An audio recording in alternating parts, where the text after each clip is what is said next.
کہا کہ تم نے بنائی۔ اس کی صورت دیکھ کر کوئی بھی یہ آرام سے بتا سکتا تھا کہ یہ تمہارے ہاتھ کا شہکار بالکل بھی نہیں ہے۔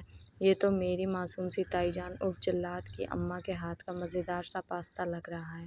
ازمیر منا ہم کے صاف جھوٹ بولنے پر اسے لتاڑنے لگا۔ شرم وہ کیا ہوتی ہے؟ ارے وہی تو نہیں جو تمہارے پاس تو ازل سے تھی ہی نہیں، میری بھی چرا لی اور جا کر بیچ آئے، منا ہم مزے سے کہتی ازمیر کے ہاتھ پر بائٹ کرنے لگی۔ چھوڑو مجھے جنگلی بلی، ازمیر درد سے چیختا اپنا ہاتھ چھڑانے لگا۔ یہ کیا ہو رہا ہے؟ سکون نہیں ہے، گھر کو چڑیا گھر بنایا ہوا ہے، جب دیکھو چر چر، اور کوئی آرام سے کام اپنا بھی نہیں کر سکتا۔ اس سے پہلے کہ ازمیر کوئی جوابی کارروائی کرتا، زکوام کی سنجیدہ اور رعبدار آواز ان کی سماعت سے ٹکرائی۔ جلاد خروس اکڑو کہیں کے، جب دیکھو یہ نہیں کرو وہ نہیں کرو، مطلب حد ہو گئی۔ اگر اتنا ہی سکون چاہیے تو اپنے کمرے میں بیٹھ کے کام کیوں نہیں کرتے؟ ساؤنڈ پروف کمرہ کیا شو پیس کے لیے بنایا ہے؟ منا ہم زکوام کو دیکھ کر ہی خوف سے کانپنے لگی۔ مگر اپنی زبان کو کنٹرول میں رکھنا بھی اسے کہاں آتا تھا، مگر اس میں اتنی ہمت بھی نہیں تھی کہ زکوام کے سامنے بلند آواز میں اپنی زبان کے جوہر دکھا سکے، اس لیے ہلکی ہلکی بڑبڑاہٹ سے جلے دل کے پھپھولے پھوڑ رہی تھی۔ سوری بھائی۔ ازمیر منا ہم کے بازو کو اپنے حصار میں لیتا اسے آنکھیں دکھانے لگا تاکہ وہ اپنی زبان کو قابو میں رکھے۔ اس کی بڑبڑاہٹ جو اوپر ریلنگ پر کھڑے زکوام کے کان تک تو نہ پہنچ سکی، البتہ ساتھ کھڑے ازمیر کے کان منا ہم کی گہر افشانیوں سے خوب مستفید ہو رہے تھے۔ ازمیر بمشکل اپنی ہنسی روکتا منا ہم کا ہاتھ پکڑ کر اسے اس کے روم میں لے آیا۔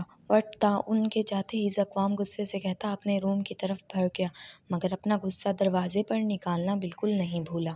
منا ہم سے تو زکوام کو ایک خاص قسم کی چڑ تھی ہی، مگر ان دونوں کی بانڈنگ بھی اسے ذرا پسند نہیں تھی۔ زکوام کا بس نہیں چلتا تھا کہ ازمیر کا ہاتھ پکڑ کر اسے منا ہم سے دور لے جائے۔ پاگل ہو گئی ہو کیا؟ یہ عقل گھاس چرنے گئی ہے؟ اگر بھائی سن لیتے تو؟ اگر کسی دن تمہاری یہ کینچی کی طرح چلتی زبان سے زکوام بھائی کے لیے نکلتے عزت بھرے الفاظ زکوام بھائی کے کان تک پہنچ گئے نا، پھر تو تم گئی پکا۔ ازمیر منا ہم کو اس کے کمرے میں لا کر بیڈ پر بٹھاتا اسے ڈانٹنے لگا۔ اچھا نا، کیا ہو گیا ہے؟ تم انہیں بھی دیکھو، وہ کچھ بھی کہیں ہم بس دیکھتے رہیں کیا؟ اب سانس بھی ان کی مرضی سے لیں، حد ہو گئی ہے۔ میرا بس چلے نا، ایسا سناؤں کہ ان کی ساری ہوا نکل جائے۔ منا ہم دانت بھینچنے لگی گویا دانت کے نیچے زکوام ہو۔ زکوام بھائی کے منہ پر تو بول نہیں سکتی ہو، زکوام بھائی کے سامنے تیز آواز میں بول کر دکھاؤ تو مانوں، ہلکی ہلکی بڑبڑاہٹ سے کیا ہوگا؟ ازمیر طنز کرتا اسے زج کرنے لگا۔ اسے اچھے سے معلوم تھا کہ منا ہم یہ جو اتنی بڑی بڑی باتیں کر رہی ہے وہ زکوام کے سامنے آتے ہی اسے بھیگی بلی بن جانا ہے۔ مطلب تم چاہتے ہو کہ میں یعنی منا ہم ولی خان جلاد یعنی زکوام وجیح خان کے سامنے جاؤں اور ان سے لڑوں؟ منا ہم سوالیہ انداز اپناتی ازمیر سے مخاطب ہوئی۔ بالکل۔ ازمیر شرارتی انداز اپناتا سائڈ ٹیبل پر رکھے جگ سے پانی گلاس میں ڈالنے لگا، تاکہ تم بریانی کھا سکو۔ منا ہم سنجیدگی سے بولی، دماغ جگہ پر ہے نا تمہارا؟ مطلب تمہاری اور زکوام بھائی کی لڑائی کے درمیان بریانی کہاں سے آ گئی؟ ازمیر پانی کا گلاس واپس ٹیبل پر رکھ کر منا ہم کے پاس بیٹھتا حیرانگی سے پوچھنے لگا۔ ظاہر سی بات ہے، جب میں مسٹر جلاد کے سامنے جا کر انہیں للکاروں گی تو اس کے بعد تمہیں کیا لگتا ہے کہ میں زندہ واپس آؤں گی؟ منا ہم شرارتی لہجے میں کہتی ازمیر کو دیکھنے لگی۔ تم زکوام بھائی سے ڈرنا چھوڑ دو منا ہم۔ ازمیر سنجیدگی سے بولا، تھوڑی دیر پہلے والی شوخی اس کے لہجے سے منفوط تھی۔ منا ہم ازمیر کی اس بات پر بے بسی سے اسے دیکھ کر پاستہ کھانے میں مصروف ہو گئی۔ اب ایسے موضوع پر بحث کرنے کا کیا فائدہ جو اس کے بس میں ہی نہیں ہے؟ ایسی ہی تھی ان کی دوستی، ایک پل لڑائی تو دوسرے ہی پل ایک دوسرے کے لیے جان نچھاور کرتے نظر آتے، ایک دوسرے سے کتنا ہی لڑے جھگڑے مگر کسی اور کو اف تک نہ کرنے دیتے تھے۔ کدھر چلی محترمہ، کچھ کام کاج بھی کر لیا کرو۔ منا ہم اپنی دھن میں کچن کے سامنے سے گزر رہی تھی جب اس کی سماعت سے ملیحہ بیگم کی آواز ٹکرائی۔ میں؟ منا ہم آئی برو اچکاتی سوالیہ انداز اپنا گئی۔ ظاہر سی بات ہے تم ہی، تمہارے علاوہ کوئی اور دکھ رہا ہے یہاں؟ ملیحہ بیگم طنز کرتی برتن دھونے لگی۔ آپ کو یہ غلط فہمی کیوں ہوئی ہے کہ میں کوئی کام کروں گی؟ خاص طور پر آپ کے کہنے پر۔ منا ہم اعتماد کے ساتھ اپنے دونوں ہاتھ باندھتی آنکھوں میں آنکھیں ڈال کر ملیحہ بیگم سے مخاطب ہوئی۔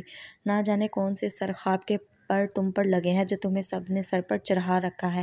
مناہم کے جواب پر ملیحہ بیگم دانت پیستی اسے گھورنے لگی۔ مناہم ان کی بات کو سنی انسنی کرتی آگے بڑھ گئی۔ اس کی مثال ایسی تھی جیسے پتھر سے سر مارنا۔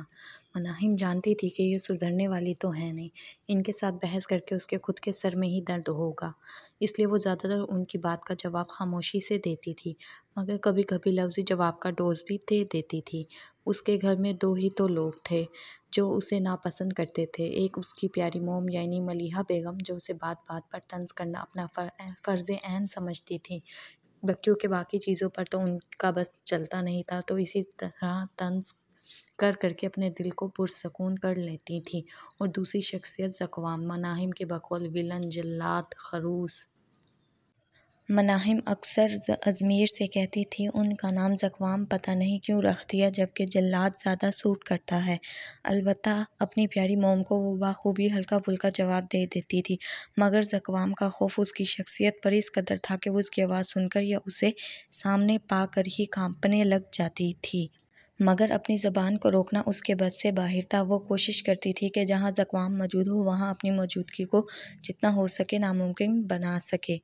ارے بیٹا کہاں چلی، ناشتہ تو کرو۔ مناہم ایک کندھے پر بیگ لٹکائے تیزی سے سیڑھیاں اترتی نیچے پہنچی، سامنے ڈائننگ ٹیبل پر موجود زکوام کو دیکھ کر دور سے ہی سب کو اللہ حافظ کہتی موبائل سے ازمیر کو آنے کا میسج کرتی اپنا رخ داخلی دروازے کی طرف موڑ گئی، مگر وجاہت خان کی آواز سن کر اسے نہ چاہتے ہوئے بھی رکنا پڑا۔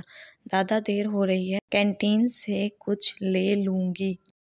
مناہم منمناتی نیچے نظریں کیے بولی، ورنہ ارادہ تو اس کا بھی ڈٹ کر ناشتہ کرنے کا تھا، مگر سامنے موجود زکوام کو دیکھ کر اس کے سارے موڈ کا ستیہ ناش ہو گیا تھا۔ ابھی تو 7:30 ہی بجے ہیں، تمہاری کلاس تو 9 بجے سٹارٹ ہوتی ہے، یونیورسٹی بھی صرف 20 منٹ کے فاصلے پر موجود ہے، آؤ چلو بیٹھو، شاباش ناشتہ کرو، پہلے ہی اتنی کمزور ہو۔ مناہم ولی خان کی آواز سن کر پریشان سی ہو گئی، کس طرح ناشتہ کرے، سامنے ہی تو وہ جلاد بیٹھا تھا۔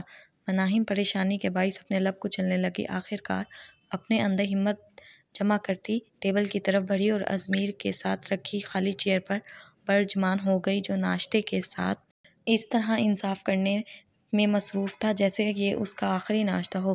تم کو بعد میں بتاؤں گی، ایسے نہیں کوئی بہانہ بنا دیتے بندر، تمہاری وجہ سے مجھے جلاد کے سامنے بیٹھنا پڑے گا، یا اللہ مجھے اپنے حفظ و امان میں رکھنا، آمین۔ مناہم دل ہی دل میں ازمیر سے بعد میں حساب کتاب کرنے کا ارادہ کرتی دعا مانگتی اپنے گلاس میں جوس ڈالنے لگی۔ السلام علیکم، یس مس مریم۔ اس سے پہلے مناہم ناشتہ سٹارٹ کرتی زکوام کی گمبھیر آواز اسے کانپنے پر مجبور کر گئی۔ جی جی بس آ رہا ہوں، آپ سب کچھ ریڈی رکھیں، میرے پہنچتے ہی میٹنگ سٹارٹ ہوگی۔ نہ جانے دوسری جانب کیا کہا گیا، زکوام اس کا جواب دیتا جوس کا گلاس جلدی جلدی خالی کرتا جانے کے لیے اٹھ کھڑا ہوا۔ ناشتہ تو ٹھیک سے کر لو، کبھی کبھار ہی تو تم ناشتہ کی ٹیبل پر سب کے ساتھ نظر آتے ہو، اس میں بھی درمیان میں ہی اٹھ جاتے ہو۔ زکوام کو جانے کے لیے تیار دیکھ کر مناہم کا دل کیا کہ زور زور سے بھنگڑا ڈالے، لیکن اپنے وجی خان کی بات سن کر دل مسور کر رہ گئی۔ نہیں بابا، بس کر لیا ناشتہ، مجھے پہلے ہی دیر ہو رہی ہے، امپورٹنٹ میٹنگ ہے، ویسے بھی مجھے لگتا ہے کہ میری موجودگی کسی کو کھٹک رہی ہے۔ زکوام باری باری سب بڑوں سے سر پر ہاتھ پھیرواتا ان کی دعائیں لیتا، ایک تیز نظر ساتھ بیٹھے ازمیر اور مناہم پر ڈالتا خارجی دروازے کی طرف بڑھ گیا۔ اسے معلوم تھا کہ جو اتنی دیر سے معصوم بنی بیٹھی تھی، اس کے جاتے ہی معصومیت کا خول چھٹک کر اپنا اصلی انداز اپنا لے گی۔ کیسی باتیں کرتے ہو، بھلا تمہاری موجودگی کسی کو کیوں کھٹکنے لگی؟ وجاہت خان زکوام کی بات پر ناسمجھی سے کہتے اپنا ناشتہ کرنے لگے۔ ارے میرے پیارے دادا جان، آپ کیوں پریشان ہوتے ہو، سارا دن کام کر کر کے مسٹر جلاد کے دماغ کے پرزے ہل گئے ہیں، بنا سر پیر کی بات تو کریں گے ہی۔ وہ اچھے سے سمجھ گئی تھی زکوام کی بات کا مطلب۔ زکوام کے جاتے ہی دادا کا دھیان زکوام کی بات سے ہٹاتے کھلکھلاتے ہوئے مزے سے ناشتے پر ٹوٹ پڑی۔ بری بات، بڑوں کو ایسے نہیں کہتے۔ ولی خان مسکراتے ہوئے اسے ٹوک گئے، البتہ باقی سب کی ہنسی بھی مناہم کے ساتھ شامل تھی۔ ملیحہ بیگم ایک ناگوار نظر سب پر ڈال کر کھانے لگی۔ بیوقوف لڑکی، میرے سامنے تو میڈم کو سانپ سونگھ جاتا ہے۔ جیسے ہی زکوام دروازے کے پاس پہنچا، مناہم کی کھلکھلاتی آواز نے اس کا تعاقب کیا، جو اس کے ناشتے کی ٹیبل پر سے اٹھنے پر اس قدر پرجوش ہو گئی تھی کہ اس نے یہ دیکھنے کی زحمت بھی نہیں کی کہ وہ اب تک گیا ہے کہ نہیں۔ زکوام اپنے ہاتھوں کو بھینچتا بعد میں مناہم کی عقل ٹھکانے لگانے کا سوچ کر خارجی دروازہ عبور کر گیا۔ جاری ہے ناول۔ جلد ملیں گے نئی ایپیسوڈ کے ساتھ۔ شکریہ۔ Thank you for watching and like, share and subscribe our CNC Library channel.